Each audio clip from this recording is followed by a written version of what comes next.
ሰላም ጤና ይስጥልን አድማጭ ተመልካቾቻችን፣ ከግንባር መረጃዎች መካከል የመከላከያ አዛዦች በግዳጅ ቀጠና ለሁለት ተከፈሉ የሚል መረጃ አለ።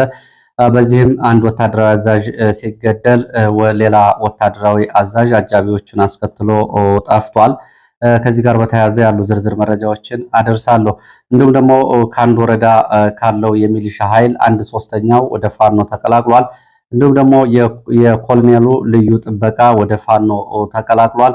እነዚህን መረጃዎች ጨምሮ ከግንባር እና ከግዳጅ ቀጠናዎች ካሰናዳዋቸው መረጃዎች መካከል ወደ እናንተ የሚደርሱ ናቸው።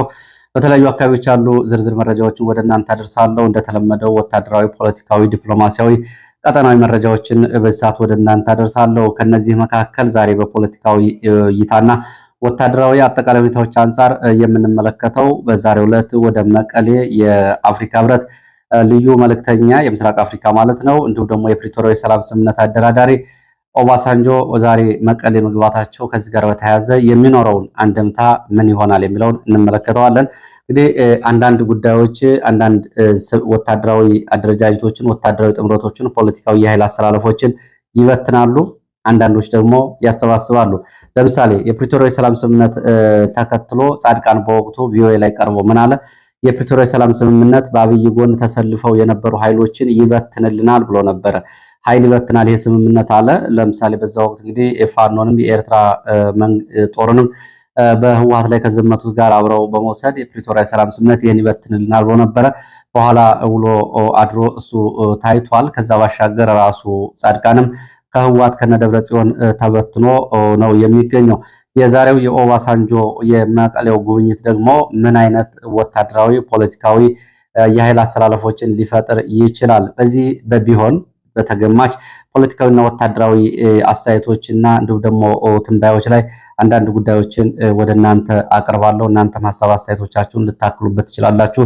እየተከታተላችሁ አብራችሁ እንድትቆዩ ነው በአክብሮት የምጋብዛችሁ። በመጀመሪያ ግን በአርሲ ቀጠና እየተፈጸመ ያለውን ግፍና ሰቆቃ በተመለከተ በአዲስ አበባ ቅድስት ሥላሴ ዩኒቨርሲቲ ተማሪዎች ተቃውሞ ማሰማታቸውን የሚገልጽ መረጃ ነው። በአዲስ አበባ የቅድስት ሥላሴ ዩኒቨርሲቲ ተማሪዎች በአርሲ ኦርቶዶክስ እምነት ተከታዮች ላይ የተፈጸመውን ጭፍጨፋ በግቢ ውስጥ በዩኒቨርሲቲው ግቢ ውስጥ መቃወማቸውን ነው። ከዚህ ባሻገር ወደ ጠቅላይ ቤተ ክህነት ስራ አስኪያጅ ቢሮ በመሄድ የተለያዩ ጥያቄዎችን አቅርበዋል፣ መግለጫም አውጥተዋል። ተማሪዎቹ ከፍተኛ ቁጣ ማሰማታቸውን መረጃዎች ይገልጻሉ። ተማሪዎች በግቢው ውስጥ ሰልፍ ማድረግ ጭምር ተቃውሞ ማሰማታቸው ተገልጿል። ወደ ጠቅላይ ቤተ ክህነት ስራ አስኪያጅ ቢሮ በመሄድ በጉዳዩ ላይ ማብራሪያ ጠይቀዋል። እነሱም ጥያቄዎቻቸውንና ማብራሪያ እንዲሰጣቸው አቋም መግለጫ አውጥተዋል። በተደጋጋሚ በኦርቶዶክስ እምነት ተከታዮች በአርሲና አካባቢ የሚፈጸመውን ጭፍጨፋ በተመለከተ ተማሪዎቹ ብርቱ ተቃውሞ እንዳቀረቡ የተማሪዎቹ ወኪሎች ለኢትዮ ፎከስ ገልጸዋል። ይህንን በተመለከተ ጠቅላይ ቤተ ክህነት የሰጠው ምላሽም በቂና አጥጋቢ አይደለም ብለዋል። ተወካዩ ለኢትዮ ፎከስ ሲናገሩ በቂ አይደለም፣ ይህንን በተመለከተ ምዕመናንን በማስተባበር ራስን የመከላከል እንዲሁም ደግሞ የራስን መብት ወደ ማስከበር እርምጃዎች መሄድ አለባቸው። ሁልጊዜም ልምምጥ እንዲሁም ደግሞ ለመንግስት አሳውቀናል የሚል ምላሽ ነው የሰጡት። ይሄ በእጅጉ የሚያሳፍር ነው የሚል አስተያየት ሰጥተዋል። አቡነ ሳሪዎስ እንግዲህ ምላሻቸው አጥጋቢ አይደለም ያሉት ተማሪዎቹ ከዚህ ግድያ ጀርባ ማን አለ? ለምን ይሄ ግድያ አይቆምም? ለምን ቀጠለ? የሚሉ ቁጣዎችንም አሰምተዋል። ካቀረቧቸው ጥያቄዎች መካከል በጥያቄና በመግለጫ ካቀረቧቸው መካከል በቅድስት ሥላሴ ዩኒቨርሲቲ ደቀ መዛሙርት ተዘጋጀ የሀዘን መግለጫም እንደዚሁ አውጥተዋል። ለቅዱስ ሲኖዶስና ለጠቅላይ ቤተ ክህነት ጽሕፈት ቤትም እንደዚሁ ደብዳቤዎችን ተማሪዎቹ አስገብተዋል። መግለጫው እንግዲህ ያተኮረው በምስራቅ አርሲ ሀገረ ስብከት በተለያዩ አካባቢዎች በኦርቶዶክስ ምዕመናን ላይ የተፈጸመውን ግድያ በማውገዝ ሀዘናቸውን በመግለጽና ቀጣይ መደረግ አለባቸው ባሏቸው ጉዳዮች ላይ ነው። በዚህ እንግዲህ በግንቦት 23 ቀን 2018 በኮፈሌ ወረዳ በተፈጸመው ጥቃት በርካታ ምዕመናን መገደላቸውን እንዲሁም ደግሞ ጥንታዊ አብያተ ክርስቲያናት መቃጠላቸውን፣ መውደማቸውን በተመና መዘረፋቸው፣ መቃጠላቸውን በተመለከተ ይሄ የቤተ ክህነቱ እና የሀገረ ስብከቱ የሲኖዶሱ ችግር እንደሆነና ይህንን ለማስቆም መንቀሳቀስ ባለመቻሉ እንደሆነም እንደዚህ ተማሪዎቹ ተቃውሞ አሰምተዋል። ከዚህ ቀደም በምዕራብ ሐረርጌ በምስራቅ ሸዋ አባቶች መነኩሳት ላይ የተፈጸሙ ግድያዎችንም ጭምር በማንሳት እንደዚሁ ተማሪዎቹ ቁጣቸውን ገልጸዋል። በጥቃቱ ምክንያት የተፈናቀሉ በሺዎች የሚቆጠሩ ምዕመናን በአስቸኳይ የነፍስ አድን እንዲደርሳቸውና ድጋፍ እንዲደረግላቸው ወደ ቀያቸው እንዲመለሱ ራሳቸውን የመከላከል ወይም ደግሞ መብቶቻቸውን የማስከበር ድጋፍ እንዲደረግላቸው አስቸኳይ ቅዱስ ሲኖዶሱ ምልዓተ ጉባኤ ተጠርቶ ዘላቂ መፍትሄ እንዲፈልግ ዓለም አቀፍ የጾምና የሐዘን ቀን እንዲታወጅ ከዚህ ጋር በተያያዘ እንደዚሁ ገለልተኛ ምርመራዎች እንዲደረጉ ከጠቅላይ ቤተ ክህነት እስከ አጥቢያ ድረስ ሳይቃጠል በቅጠል የሚል መርህ የቅድመ ጥንቃቄ ስርዓት እንዲዘረጋ በዋናነት ተማሪዎቹ ይህን አሳስበዋል። ሳይቃጠል በቅጠል ነው እያሉ ያሉት። በእርግጥ እየተቃጠለ ነው።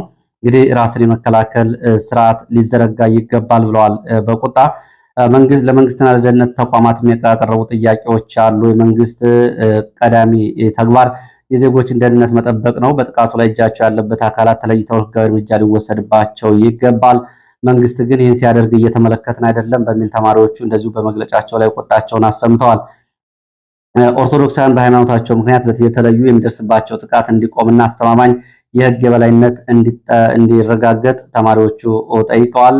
ምዕመናን የተላለፈ መልእክት ደግሞ ክርስትና በፈተና ውስጥ ያለ እምነት መሆኑን በማስታወስ ምዕመናን በሃይማኖታቸው እንዲጸኑና አስፈላጊውን ብርታት እንዲያደርጉ ተማሪዎቹ በመግለጫቸው ላይ ጥሪ አቅርበዋል።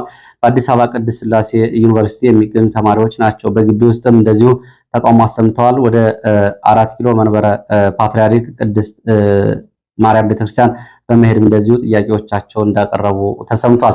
ወደ ሌላው መረጃችን ስንሄድ ወደ መቀሌ የሚወስደን መረጃ ነው የማቀርበው። ይህን እንግዲህ በመረጃዎችም እንዲሁም ደግሞ በተደጋጋሚ ከሚቀርቡ ወታደራዊ ክስተቶች አንጻር የዛሬው የዲፕሎማሲ ጉዞ ወደየት ሊወስድ ይችላል የሚለውንም አብረን የምንመለከት ይሆናል። የዛሬው የኦባሳንጆ የመቀሌ መገኘት የብዙ ጉዳዮችን ክር አንድ ላይ የሚያገናኝ ነው። በቀጠናው ካሉ ወታደራዊ የኃይል የዲፕሎማሲ አሰላለፎች አንጻር የራሱ አዎንታዊም አሉታዊ ሚና የሚኖረው ስለሆነ እስኪ እንመልከተው። እንግዲህ በመጀመሪያ ዛሬ ባለው አጠቃላይ ጉዞ እነ ደብረጽዮን በዲፕሎማሲው የፈለጉትን ያገኙበት የተሳካላቸው ነው የሆነው። ምክንያት ከአሁን በፊት የፕሪቶሪያ የሰላም ስምምነት ተፈራራሚዎች እነ ጌታቸው እነ ጻድቃን ናቸው። እነ ደብረጽዮንን አላውቃቸውም ብሎ ወርሯቸው የነበረውን አብይ አህመድን ያለኛ እውቅና ያለኛ ትግራይን አትመራም የሚል ማሳያ ኃይል በመፍጠር ወታደር በማንቀሳቀስ የክልሉን ምክር ቤት በመመለስ አስተዳደሩን በመመለስ የትግራይን ክልል በመቆጣጠር የፖለቲካና ወታደራዊ ጫና ውጤታቸው ነው ይሄ ለድርድር ሲያቀርቡት የነበረው። ለማንኛውም እንግዲህ ድርድሩ ወደፊት ይሳካል አይሳካም፣ በፌዴራል መንግስቱ ቅድመ ሁኔታ ምን ቀረበ፣ በህወሓት ምን ቀረበ የሚለው ጉዳይ እንዳለ ሆኖ ግን እነ ደብረጽዮን ግን ለዚህ በመብቃታቸው ከ5 ዓመት በኋላ የትግራይ ተወካይ ወንበር ላይ ተገኝተው ይህንን ማድረጋቸው ለነ ደብረጽዮን ስኬታማ ነው። ጌታቸው ረዳ ከዛ ቀጥሎ ታደሰ ወረደ ላለፉት 3 እና 4 ዓመታት ይዘውት የቆዩትን የትግራይ የፖለቲካ ገበያን አሁን እነ ደብረጽዮን መቀማታቸውን ይሄ ያሳያል። ይሄ ማለት እንግዲህ እነ ደብረጽዮን አካሄድ ትክክል ነው አይደለም የሚለው ጉዳይ አይደለም። ያም ሆኖ በየትኛው መንገድ ግን የትግራይን የፖለቲካ ገበያ እነ ደብረጽዮን ስለመቆጣጠራቸው ዛሬ ኦባሳንጆ ወደ መቀሌ ያደረገው ጉዞና የተደረገለት አቀባበል ይህንን ያሳያል። የአፍሪካ ህብረት ልዩ መልእክተኛ ኦባሳንጆ ዛሬ ከረፋድ ላይ ያው መቀሌ ገብተዋል። እነ ደብረጽዮን ገብረ ሚካኤል አቀባበል አድርገዋል። የትግራይና የፌዴራል ፖለቲካ ውስጥ እንዲሁም ደግሞ በቀጠናው ወታደራዊ አሰላለፍ ላይ ትልቅ የኃይል ሚዛን ሊመጣ እንደሚችል ይሄ ማሳያ ነው። እንግዲህ ከዚህ መካከል እስኪ አንዳንዶቹን እንመልከታቸው። የትግራይ የውስጥ ፖለቲካን እንግዲህ እነ ደብረጽዮንና አብይ አህመድ የሚነጋገሩ ከሆነና የፊት ለፊት የፖለቲካ ዲያሎግ ወይም ደግሞ ውይይት የሚጀምሩ ከሆነ የትግራይ የውስጥ ፖለቲካ ጉዳይ ወዴት ይሄዳል? በዚህ ላይ የነጌታቸው ረዳና የነጀነራል ጻድቃን እጣ ፈንታ ምን ይሆናል? የፕሪቶሪያ የሰላም ስምምነትን እኛ ነን የመራ ነው በሚል ጊዜያዊ አስተዳደሩ መሪ የነበሩት ጌታቸው ረዳና ጀነራል ጻድቃን እንዲሁም ደግሞ ከዛ በኋላ ከስልጣን የተባረሩትን ጨምሮ ባለፈው ሚያዚያ ከኃላፊነት የተባረሩት ታደሰን ጨምሮ በትግራይ ፖለቲካ ላይ ያላቸው ሚና ምን ይሆናል? እነ ደብረጽዮን ጠቅልለው ወስደዋል። ይህ እንግዲህ ዓለም አቀፍ ሕጋዊነት መልሶ ለመቀዳጀት እነ ደብረጽዮን ያስቻለ ጉዳይ ነው። እነጌታቸው ዕጣ ፈንታ የነጌታቸው የፖለቲካ ኃይል የነጌታቸው የታጠቀ ኃይል ዕጣ ፈንታው ምን ይሆናል? ይህ እንግዲህ ከትግራይ ፖለቲካ አንጻር የሚነሱ ጉዳዮች ናቸው።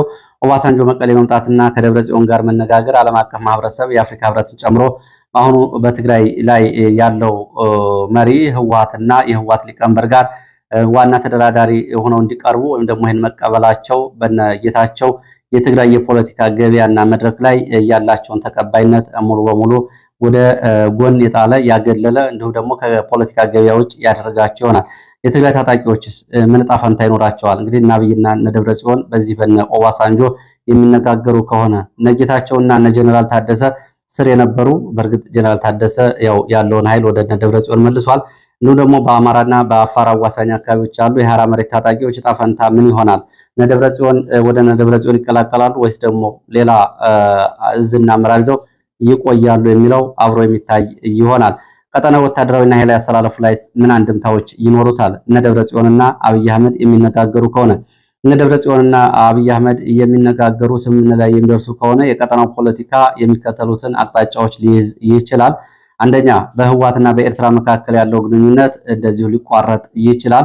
ምክንያት አብይና ደብረጽዮን መቀራረብና መነጋገር ከጀመሩ አስመራን ይሄ በስጋት የሚጥልና ህወሓት የፌዴራል መንግስቱ ጋር በጋራ ከቆመ የኤርትራ በትግራይ ያልና በፌዴራል መንግስቱ ያላት የስጋት ደረጃና የደህንነት ጉዳይ ከፍ ሊል ይችላል። ይህ ደግሞ በኤርትራና በኢትዮጵያ መካከል ካለው ስልታዊ ውጥረት ይበልጥ ጉዳዩን የሚያበረታታ ነው የሚሆነው፣ የሚያጠናክር ነው የሚሆነው። ከፋኖ ጋር ሊፈጠር የሚችለው ህብረትና ወጣ ገባ እያለ ያለው ጉዳይ ምን ሊሆን ይችላል? ምንም እንኳ በህወሓት ውስጥ ከፋኖ ጋር ህብረት እንፈጥራለን የሚሉ ወጣ ገባ ድምጾች ቢሰሙም እነ ደብረጽዮን ከአብይ አህመድ ጋር ስምምነት ላይ ከደረሱ ይሄ ትብብር ሙሉ በሙሉ ሐሳቡን እነ ደብረጽዮን ውድቅ ሊያደርጉ የሚችሉበት እድል ሰፊ ነው። ህወሓት ከፌዴራል መንግስት ጋር ጥቅሙን ካስከበረ ከፋኖ ጋር የሚኖረው ህብረት እንግዲህ ምን ሊሆን ይችላል? ፈጽሞ ህብረት ላይኖረውም ይችላል። ይህን እንግዲህ የፖለቲካ ውይይት የሚመጣ ከሆነ ነው። የሱዳን የእርስ በርስ ጦርነት ውስጥ እየሳተፈ ያለው የህወሓት ኃይል እጣ ፈንታስ ምን ይሆናል? በሱዳን በተለይ በተለያዩ በምስራቅ ሱዳን በብሉ ናይል ግዛት በገዳሪፍ አልፋሽካ ቀጠና የሚገኙ የህወሓት ታጣቂዎች ምን ይሆናል እጣ ፈንታቸው? አብይና ህወሓት ከተስማሙ ሱዳን ውስጥ ያሉ የህወሓት ታጣቂዎች በቅጥረኝነት በግለሰብ ደረጃ ይቀጥላሉ ወይስ ደግሞ ህወሓት ከዚህ ቀጠና እነዚህን ያስወጣቸዋል? ወይስ ደግሞ በቀጠናው የራሳቸውን ጉልበት መስርተው ይቀጥላሉ ከህወሓት ፈቃድ ውጭ የሚለውም አንዱ የሚታይ ጉዳይ ነው። ያም ሆኖ እንግዲህ በሱዳን ያለው የእርስ በርሱና የአልቡርሃንም የኃይል ሚዛን ሊወርድ ይችላል። አልቡርሃን ኦምዱርማንን፣ ካርቱምን፣ መደኔን ጨምሮ በርካታ ቦታዎችን ድል እንዲቀዳጅ ያደረገው የህወሓት ኃይል ነው። ይህ ኃይል ከውጊያ የሚወጣ ከሆነ አልቡርሃን የመሸነፍ እድሉ ሰፊ ነው የሚሆነው። ሌላው ከዚህ ጋር በተያያዘ እንደዚሁ ደብረጽዮን ምን አቋሞችን ይዘዋል የሚለውንም ስንመለከት እነ ደብረጽዮን ሁለት መሰረታዊ አቋሞች አሏቸው።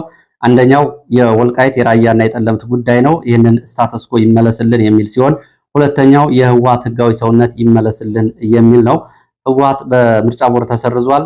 ጀነራል ታደሰ ከተባረረ በኋላ የትግራይ ፖለቲካ ሙሉ በሙሉ የያዘው ህወሓት መልሶ ዓለም አቀፍ ዲፕሎማቶች ፊት ለፊት መቅረቡና መነጋገሩ ለነ ደብረጽዮን ትልቅ የፖለቲካ እድል ነው። ይህም ህወሓት ወደ ፖለቲካ ሰውነትና ተክለ ቁመና እንደተመለሰ ከዛሬ ጀምሮ ሊቆጠር ይችላል። ያ ማለት ነው እነ ኦባሳንጆ አፍሪካ ህብረት አሁን የሚያገኘው የነ ደብረጽዮን ህወሓት የምርጫ ቦርድ ባይመዘግበውም እንደ ህጋዊ የፖለቲካ ተደራዳሪ ሆኖ ይታያል። ይሄ እንግዲህ እነ ደብረጽዮን አንዱን እንዳሳኩ ሊታይ ይችላል። እንግዲህ በአጠቃላይ የአብይ አህመድ የስልጣን ስጋትና የስልጣን እምብርት ችግሮች የሚባሉትስ ምንድን ናቸው? አብይ አህመድ ወልቃይትን፣ ጠለምትን፣ ኮረምን፣ አለማጣን ለህወሓት እንዲሰጥና ስምምነት ላይ ቢደርስ ምን ምን ሁኔታዎች ሊፈጠሩ ይችላሉ? ይሄ ከአማራ ፖለቲካ አንጻር በመደበኛው በአማራ ብልጽግና ውስጥ ባለውም እንዲሁም ደግሞ በፋኖ አማራ ውስጥ ባለው የኃይልና የፖለቲካ አስተላለፍ ውስጥ ምን ጉዳዮች ሊኖሩ ይችላሉ? ህወሓት ስልታዊ መስመርና የነፃ አገርነት ስልት ወልቃይትን አብይ አህመድ ቢሰጣቸው በወልቃይት ጠለምት ለህወሓት መሬት ብቻ ሳይሆን የህልውናም ጉዳይ ስለሆነ የውጭ ዓለም መተንፈሻ አካል አድርገው ያዩታል። የስትራቴጂክ ኮሪደር አድርገው ነው የሚያዩት። ከዚህ አንጻር ህወሓት በዚህ አካባቢ መልሶ ቢቆጣጠር በአብይ አህመድ ላይ ምን ሊሆን ይችላል? እንግዲህ በሱዳን ያሉ የህወሓት ታጣቂዎችን ጨምሮ በዛ ያለው ኃይል ወደ ትግራይ በቀላሉ እንዲገባና እንዲወጣ ያደርገዋል። ነፃ ሀገርነትን፣ የፕሪቶሪያ ስምምነት፣ የገንዘብ፣ የነዳጅ፣ የዲፕሎማሲ እንዲሁም ደግሞ ሌሎች ዕቀባዎችን በፌዴራል መንግስት እጅ እንዲወድቅ ያደረገው ህወሓት ራሱን ይችላል፣ ነፃ ሊወጣ ይችላል። ይህም ህወሓት የኢኮኖሚ ወታደራዊ ነፃነቱን ካረጋገጠ በኋላ አንቀጽ 39 በመጠቀም ትግራይን ነፃ ሀገር ለማድረግ ጉልበት ያገኛል። ይህን እንግዲህ አብይ አህመድ ህወሓት ጋር ለመነጋገር ወልቃይትን ቢሰጥ ማለት ነው። በእርግጥ ወልቃይትን አብይ አህመድ ቢሰጥ የአማራ ህዝብ ዝም ይላል ወይ? እሱ ሌላ ጉዳይ ነው።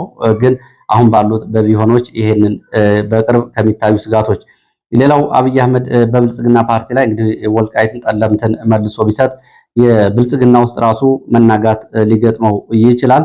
ይህንን በተመለከተ የአማራ ብልጽግና ሙሉ በሙሉ መፈራረስ ሊገጥመው ይችላል። በአማራ ክልል ካለው የፋኖ ኃይሎች ጋር በሚደረጉ ውጊያ እንዳለ ሆኖ የክልሉ ብልጽግና መሪዎች ሳይቀሩ ወልቃይትና ራያን በእንጃችን ነው እኛንን ያስመለስ ነው የሚለው አጀንዳቸው ሙሉ በሙሉ ይዘጋና የፋኖ ትግል ደጋፊ የሚሆኑበት እድል ሰፊ ነው የሚሆነው። አሁን እንግዲህ ወልቃይት በእጃችን ነው፣ ጠለምት በእጃችን ነው በሚል ብዙዎቹ ይህንን እንደ የአቋም ልዩነት ሊያቀርቡትም አብይ አህመድን ካደረገ ግን የአማራ ብልጽግና ዕጣ ፈንታው ይሄ ይሆናል። አብይ ይህንን ውሳኔ ቢወስድ እንግዲህ በአማራ ብልጽግና መሪዎች ከመንግስት መዋቅር የሚወጡበትና የሚፈራርስበት እድል ሰፊ ነው። ይህም ለፋኖ መጠናከርና ህዝባዊ ቁጣ ከፍተኛ አስተዋጽኦ ይኖረዋል። ውሳኔው በአማራ ህዝብ ዘንድ እንደ ትልቅ ክህደት ስለሚቆጠር አሁን በመንግስት ላይ ያለው ከፍተኛ ተቃውሞ ይበልጥ ይፋፋማል። ይህ ደግሞ የፋኖን እንቅስቃሴ ህዝባዊ መሰረቱን ያሰፋዋል። የመንግስትን ቁጥጥር አቅም ሙሉ በሙሉ ሊያዳክም ይችላል። እነ ደብረጽዮን ስኬት እንግዲህ በዛሬው ጉዞ ስንመለከተው ጠቅላይ ሚኒስትር አብይ አህመድ ቀደም ሲል እነ ደብረጽዮን ቡድንን ህጋዊነት የለውም አናውቀውም ሲል የነበረ ቢሆንም አሁን ግን የኦባሳንጆ መቀሌ መግባትና ከደብረጽዮን ጋር መደራደር መጀመሩ ለነ ደብረጽዮን ትልቅ የዲፕሎማሲ ስኬት ተደርጎ ሊታይ ይችላል። ይህ እንግዲህ በፌዴራል መንግስቱ ላይ ያላቸውን የመደራደር አቅም ህወሓቶች ያሳደጉበትና ያሳዩበት ነው።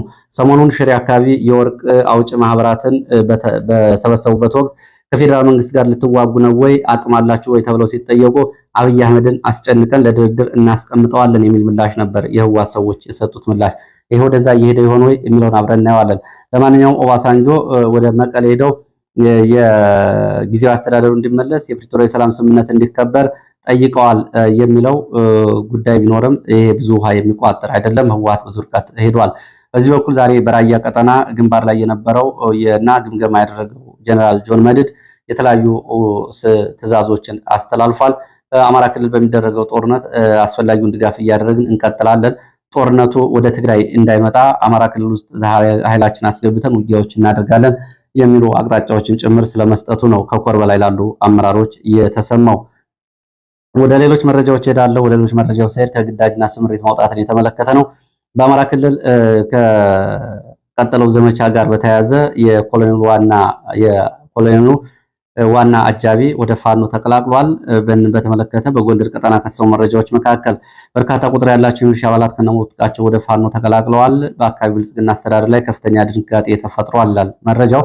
በሌላ በኩል በደብረ ታቦር ቀጠና በስማዳ በጋይንት በስቴና በጉና ቀጠናዎች ወታደራዊ ስምሪት እየመራ የሚገኘው ዋናው ኮሎኔል አጃቢ ዛሬ ወደ ፋኖ ተቀላቅሏል። እንግዲህ ስለዚህ ኮሎኔል ተደጋጋሚ መረጃዎችን ሰምታችኋል። ዛሬ ልዩ አጃቢው ወደ ፋኖ ተቀላቅሏል። መረጃዎችን በዝርዝር ለመመልከት ያህል በስማዳ ወረዳ የአድማ ብተና አባላት ከነሙሉ ትጥቃቸው ሰኔ 3 2018 ዓ.ም ወደ ፋኖ ተቀላቅለዋል። በተመሳሳይ ዛሬ ሰኔ 4 2018 ዓ.ም የኮሎኔል አለሜ ዋና አጃቢ ወደ ፋኖ ተቀላቅሏል።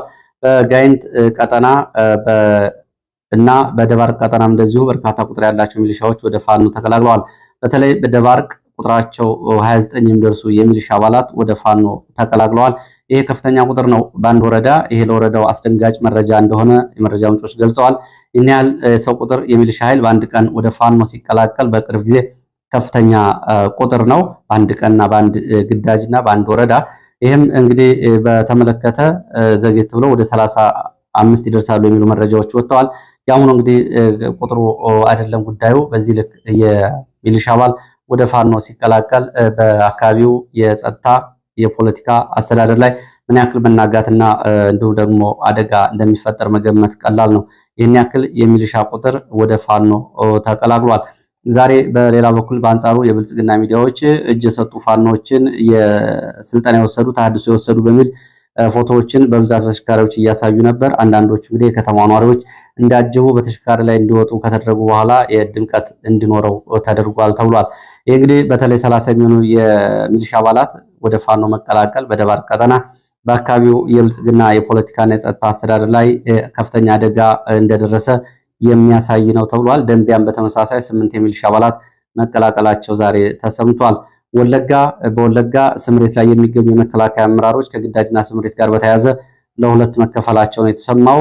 አንድ የሻምበል አመራር በዚህ መከፈልና በተነሳው ውዝግብ ምክንያት ረግጦ ሊወጣ ሲል በተተኮሰ ጥይት ተገድሏል።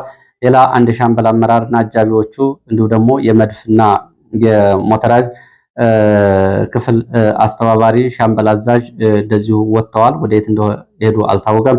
ምናልባት በአካባቢው ካሉ ወጣቶች ጋር ተቀላቅለው ሊሆን ይችላል። ይህ የሆነው በወለጋ በተለይ ኪረሙ ወረዳና ጊዳያና ወረዳ አካባቢዎች ነው። በኪረሙ ወረዳ መከላከያ ስብሰባ ባደረገበት ወቅት ቀደም ብሎ የአካባቢው የብልጽግና የኦህዴድ ባለስልጣናት ዘመቻዎችን በተመለከተ ለመከላከያ በሚሰጧቸው መረጃዎች ላይ ነው ይሄ አለመግባባት የተፈጠረው። የአካባቢው የኦህዴድ ብልጽግና ባለስልጣናት ኪረም ወረዳና ጊዳያና ወረዳ ምንም ሰላማዊ የሚባል ነዋሪ የለም፣ በጅምላ እርምጃ ይወሰድ በሚል ያቀረቡትን የዘመቻ ጥያቄ ተከትሎ ይህን እርምጃ እንወስድም በሚል እንግዲህ በመከላከያ መካከል በሲቪሊያን ላይ አንተኩስም በሚል ነው እንግዲህ የተነሳው። የአካባቢው የ80-90% ኪረም ወረዳ በተለይ እንግዲህ አማራ የሚኖርበት ነው። በዚህ አማራ የለም ጽንፈኛ ነው በሙሉ እርምጃ ይወሰድ የሚለው ጉዳይ ነው ለዚህ ለወታደሮች መከፋፈልና ለሞት ያበቃው ጉዳይ። የመከላከያ አመራሮች መከፋፈልን ተከትሎ እንግዲህ በዚህ ወረዳ 90% አማራ በሚኖርበት አካባቢ አማራ የለም፣ ንጹሃንም የሉም፣ እነሱ ጽንፈኞች ናቸው፣ ሙሉ ኦፕሬሽን ይደረግ የሚለው ይሄ አጀንዳ ለወታደሮቹ መከፋፈልና ለሞት አብቅቷቸዋል ነው የተባለው። ወደ ሳውዲ አረቢያ እንደዚሁ በሳውዲ አረቢያ ደግሞ ኢትዮጵያን በስቅላት መቀጣታቸውን የሚገልጽ መረጃ ቢቢሲ ይዞ ወጥቷል። ይህንን መረጃ መሰራጨቱን ተከትሎ ውጭ ጉዳይ ሚኒስትር ደግሞ ለዚህ ተከላካይነት ያለው የሚመስል መረጃ ከ1513 በላይ ኢትዮጵያን በእስር ላይ የሚገኙ ሳውዲ አረቢያ ውጭ ጉዳይ ሚኒስትር በዲፕሎማሲ እንዲፈቱ አድርጓል ይላል። እንግዲህ ቢቢሲ ዘገባ በሞት ቅጣት ተቀጡ የሚለው አገር የላቸውም ወይ መንግስት የላቸውም ወይ ዲፕሎማሲ አይሰራም ወይ እንዴት ይሆናል የሚለው የህዝብ ቁጣ ከመነሳቱና ዜናው ከመሰራጨቱ በፊት ውጭ ጉዳይ ደግሞ ይህን አድርጋለሁ ብሏል። ኢዜማ መግለጫ አውጥቷል። የኢዜማ መግለጫ እንግዲህ አንዳንዶቹ ጉዳዮች ያው ከብልጽግና ቅርበትና በትብብር የሚሰራ አንዳንዴ የአንድ ሳንቲም ሁለት ገጽታ እንደመሆናቸው መጠን የሚወጡት መግለጫዎች በውልና በትክክል መታየት ያለባቸው ናቸው። ህወሓትን በተመለከተ ኢዜማ መግለጫ አውጥቷል። የህወሓት አዲስ አዋጅ ባለፈው ያወጣውን አዋጅና የጦርነት ዝግጅት በተመለከተ ህወሓት ነቀፋ አቅርቧል። ህወሓት ሰሞኑን የህወሓት ያወጣውን ግልጽ አዋጅ የጦርነት አዋጅ አዲስ የእልቂት አዋጅ ሲል ኢዜማ ጠርቶታል። አዋጁ የተካተቱ አስገዳጅ ወታደራዊ ምልመላና ከባድ ቅጣቶች በትግራይ ህዝብ ዘንድ ለጦርነት ፍላጎት አለመኖሩን የሚያሳዩና እምቢተኝነት መኖሩን በግልጽ ያሳያሉ ብሏል ኢዜማ። አዋጁ በትግራይ ውስጥ የተለየና ተቃዋሚዎች ድምጾች እንዳይሰሙ ለማፈን የታለመ ነው ሲልም ገልጾታል። የፕሪቶሪያው ስምምነትን ማደናቀፍ ህወሓት የፕሪቶሪያው ሰላም ስምምነት በተግባር ለመተርጎም ዳተኝነት እያሳየ ነው ብሏል ኢዜማ። ሀገራዊ ምክክር ኮሚሽኑ 2018 ምርጫ በትግራይ ክልል እንዳይካሄድ ማድረግ፣ የተፈናቃዮችን በእገታ መጠቀም የህወሓት ወንጀሎች ሲል ኢዜማ ጠርቷቸዋል። እንግዲህ ይህን በተመለከተ ችግሮች በውይይት መፈታት አለባቸው ካለ በኋላ ህወሓት በፈቃደኛ ባለመሆኑ መንግስት በሌሎች በህዝብ ላይ ጉዳት በማያደርስ መልኩ በህገወጥ ቡድን ላይ ብቻ ያነጣጠረ እርምጃ እንዲወስድ ኢዜማ እንደዚሁ በመግለጫው አሳስቧል። ይህ ጉዳይ ነው እንግዲህ በቀላሉ የማይታየው። በእርግጥ ከላይ እነ አብይና እነ ደብረጽዮን ወደ ጠረጴዛ ለመምጣት በኦባሳንጆ አማካኝነት ዛሬ እንግዲህ ጥረት እያደረጉ ነው የሚገኙት። ኢዜማ ግን በህወሓት አመራሮች ላይ ብቻ ያነጣጠረ ጥቃት ይፈጸም ሲል እንግዲህ ይህንንም ጠይቋል። ትግራይ ህዝብ አሁን ለጦርነት እያሳየ ያለውን እምቢተኝነት እንዲቀጥልም ጠይቋል። እንዲሁም ደግሞ ጦርነት ሳይጀመር በፊት ማስቆም አለብን በሚል እንግዲህ በአንድ በኩል ለይተምታ ይላል፣ በሌላ በኩል ደግሞ ጦርነት ሳይጀመር ማስቆም አለብን ይላል። አሁን እነ ደብረጽዮን እየቀደመውን የትግራይ የፖለቲካ ወታደራዊ ቦታ መልሰው እየያዙ ነው። ደብረጽዮን ብቻውን ይመታሉ የሚለውን ኢዜማ እንዴት አይቶት እንደሆነ እንግዲህ ወደፊት የምናየው ይሆናል። ለማንኛውም በአንዳንድ የብልጽግና በደጋፊ ፓርቲዎቹ አማካኝነት የሚፈልጋቸውን ጉዳዮች በመግለጫ እንዲወጡ ስለሚያደርግ ከዚህ ጋር እንግዲህ ለይቶ መምታት የሚለው ግብዣ ኢዜማና ህዝብ ስለጠየቀ ሌሎች ስለጠየቁ ነው የሚለውን አብሮ ወደፊት ለማስፈጸም እንደ ግብዓት ሊጠቀምበት ይችላል። ጋምቤላ ክልል ዋና ከተማ ዛሬም ውጥረቶች እንዳሉ ናቸው። የንግድ ቤቶች፣ የፋይናንስ ተቋማት እንዲሁም ደግሞ በአገልግሎት መስጫ ቢሮዎች ወደ ጋምቤላ እንሄዳለን። በጋምቤላ ክልል ጋምቤላ ዋና ከተማ ዛሬም ውጥረቶች እንዳሉ ናቸው። የንግድ ቤቶች፣ የፋይናንስ ተቋማት እንዲሁም ደግሞ አገልግሎት መስጫ ቢሮዎች ተዘግተው ነው የዋሉት። በከተማው የሚታየው ወታደራዊ እንቅስቃሴ የክልሉ ፖሊስ፣ ልዩ ኃይል እንዲሁም ደግሞ አድማ ብተና ከዛ ባለፈ ደግሞ መከላከያና ፌዴራል ፖሊስ በፓትሮሎች በብዛት ይታያል ብለዋል የክልሉን አጠቃላይ ሁኔታ የገለጹ የመረጃ ምንጮች። ሰሞኑን እንግዲህ የክልሉ ምክትል ፕሬዚዳንት መኖሪያ ቤት ጨምሮ በተለያዩ አካባቢ ጥቃቶች መፈጸማቸው ይታወቃል። ለዚህ ሰዓት የነበሩኝ አጫጭር መረጃዎች እነዚህ ናቸው። ስለተከታተላችሁ በእጅጉ አመሰግናለሁ። በሌላ ተመሳሳይ መርሃ ግብር እስከምንገናኝ መልካም ጊዜ